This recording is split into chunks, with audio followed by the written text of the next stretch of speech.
Caminos de tiza, abriendo surcos, este oficio labrador. Somos maestros y es nuestra honra, ni son todas rosas, ni todo es de sazón. Que viva la escuela, que la escuela viva, que sea sostén, trampolín a la vida, una usina de ideas, el lugar del asombro, el punto de encuentro, de entrega y de amor. En Credicop pensamos que hay tantos sueños como argentinos. Como ella, que más que con una casa, sueña con un hogar. O como él, que quiere crecer con su pyme. O como vos, que simplemente querés realizar tus deseos. Créditos Credicop. Arma tu crédito. Arma tu sueño. Banco Credicop Cooperativo. La banca solidaria. ¿Cómo les va? Les doy como siempre la bienvenida a Caminos de Tiza. Hoy nos preguntamos ¿cómo podemos hacer para que a los chicos la naturaleza no les pase desapercibida? ¿Qué hay para descubrir, para aprender en un ambiente natural? Y con los nuevos recursos tecnológicos, las experiencias directas, ¿quedaron perimidas? Con estas preguntas y otras más, vamos al encuentro de nuestra invitada. Mañana campestre, perfumada de azar. Un gorrión se escapa de tu voz. En el río la cara de los dos. El viento nos cuenta la historia de un lugar. Bueno, estamos aquí con Hilda Weissman, recibiéndola, muy contentos que esté otra vez en la Argentina después de 20 años en Barcelona. ¿Qué tal, Hilda? Contanos, nos interesa saber puntualmente qué aportaron las teorías constructivistas al proceso de enseñanza-aprendizaje en las ciencias naturales. Bueno, yo diría, por supuesto que aportaron muchísimo en el campo de las ciencias naturales y en otros ámbitos, ¿no? Lo que sería interesante a lo mejor es hacer un poco un antecedente de cómo comenzó este proceso. Sabes que hacia los años 50 o 60, promediando los 60, la enseñanza de las ciencias, y en particular en las escuelas secundarias, era una enseñanza memorística, repetitiva, enciclopedista.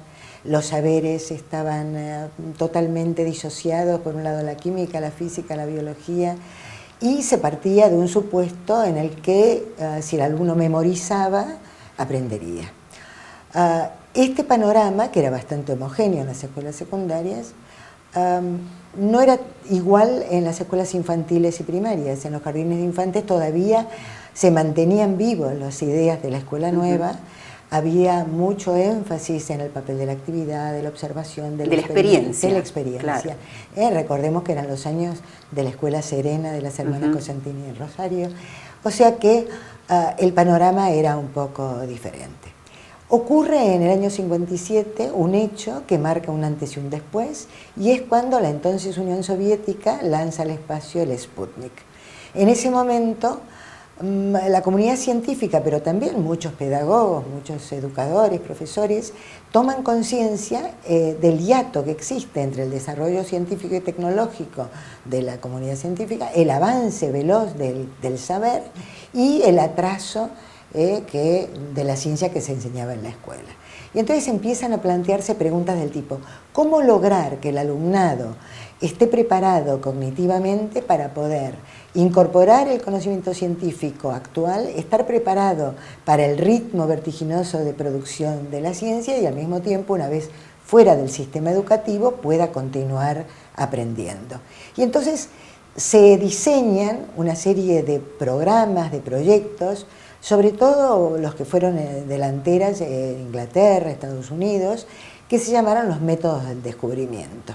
Y estos métodos lo que intentaban era que el alumno, en lugar de aprender teorías, principios, conceptos, fórmulas, aprendiera lo que ellos llamaban el método de la ciencia. Vale la pena decir que lo que llamaban el método de la ciencia era el método experimental, porque la ciencia utiliza muchos otros métodos, pero era incorporar las herramientas conceptuales del método experimental con la fantasía, con la hipótesis de que a partir de ese instrumento el alumno estaría en condiciones de seguir aprendiendo. Es como si yo te dijera, en lugar de preparar un buen tenista o un buen futbolista, lo adiestro corporalmente, que sea más veloz, más fuerte, más rápido, ¿no? Y con eso tendrá las herramientas para jugar cualquier deporte. Sabemos que no, que los procedimientos, en un caso y en la ciencia también, van siempre ligados al aprendizaje de conceptos. ¿Qué ocurrió? Ocurrió que hacia los años 80, ya con los aportes del constructivismo, con las lecturas de Piaget, de Vygotsky, con los aportes de Ausubel, de Novak, los pedagogos y muchos investigadores en didáctica comienzan a evaluar para saber si esta metodología, cuál fue el resultado. ¿Y qué descubren? Que los alumnos habían aprendido tanta o tan poca ciencia a nivel conceptual como tan poco del método científico. Empiezan a replantearse. Un elemento importante de la concepción constructivista que aportó a estas investigaciones es la idea de que el alumno no se enfrenta al saber desde la nada, desde el vacío, sino que siempre construye a partir de la interacción con la vida real y también con el saber social que circula, construye sus propias teorías. ¿Y también a partir de los conocimientos previos? No, que esos conocimientos previos se construyen a partir de la interacción con los hechos de la vida real. Y te pongo un ejemplo. Todos nosotros verificamos y decimos, el sol sale, el sol se pone. El diario dice, mañana el sol sale a tal hora. La ciencia, la astronomía dice, no señor, no es que sale y se pone, es la Tierra la que gira. Pero que la Tierra gire es un conocimiento contraintuitivo, entra en conflicto con lo que yo percibo cada día, y es que el sol sale y el sol se pone. Esto podemos aplicarlo en cualquier otro ámbito del saber. Entonces, lo que verifican los investigadores en aquel momento es que esas teorías intuitivas, esas que llamaron teorías previas, teorías intuitivas, preconceptos, que el alumno elaboró a lo largo de su vida en el ámbito escolar y en el ámbito de la vida cotidiana, persisten a pesar de la aplicación del método del descubrimiento. Y ahí empiezan los aportes de repensar una nueva didáctica teniendo en cuenta esta situación y otros aportes teóricos que venían del campo de la psicopedagogía, de la pedagogía, de la didáctica. Con el tema de hoy me viene a la memoria aquella viñeta de Francesco Tonucci, ¿la recuerdan? Ya la estamos viendo. Esa viñeta que muestra, un árbol estático, un recorte así inmóvil. ¿Qué aportan las experiencias directas? Digo, a diferencia, por ejemplo, de una lámina, ¿cómo se puede llegar a ellas a través de los sentidos? La lámina nos ofrece una visión única.